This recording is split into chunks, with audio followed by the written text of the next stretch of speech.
തിരുപ്പൂരിലെ റിധന്യയുടെ മരണത്തിൽ കൂടുതൽ വിവരങ്ങൾ പുറത്ത്. വിവാഹം കഴിഞ്ഞ് 15-ാം ദിവസം മുതൽ തന്നെ മകൾക്ക് പീഡനം നേരിടേണ്ടി വന്നിരുന്നുവെന്ന് യുവതിയുടെ അച്ഛൻ. ശാരീരികവും മാനസികവും സാമ്പത്തികവുമായി മകളെ പീഡിപ്പിച്ചുവെന്ന് അദ്ദേഹം വിശദീകരിച്ചു.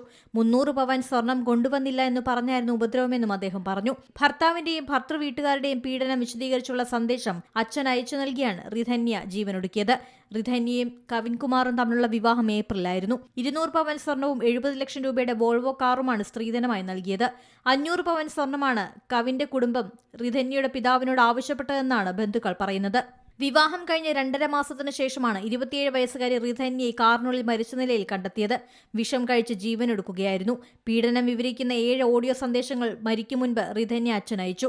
സ്ത്രീധനത്തിന്റെ പേരിൽ ഭർത്താവ് കവിൻകുമാർ ശാരീരികമായി ഉപദ്രവിച്ചെന്നും ഭർത്താവിന്റെ അച്ഛനും അമ്മയും മാനസികമായി പീഡിപ്പിച്ചെന്നും സന്ദേശത്തിൽ പറഞ്ഞിരുന്നു.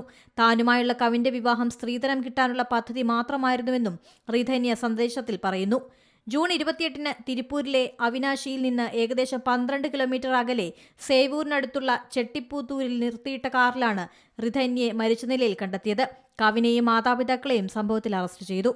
ഏറ്റവും പുതിയ വാർത്തകളും വിശേഷങ്ങളും വിരൽത്തുമ്പിലറിയാൻ സീ മലയാളം ന്യൂസ് എല്ലാ ഡിജിറ്റൽ പ്ലാറ്റ്ഫോമുകളിലും ലഭ്യം.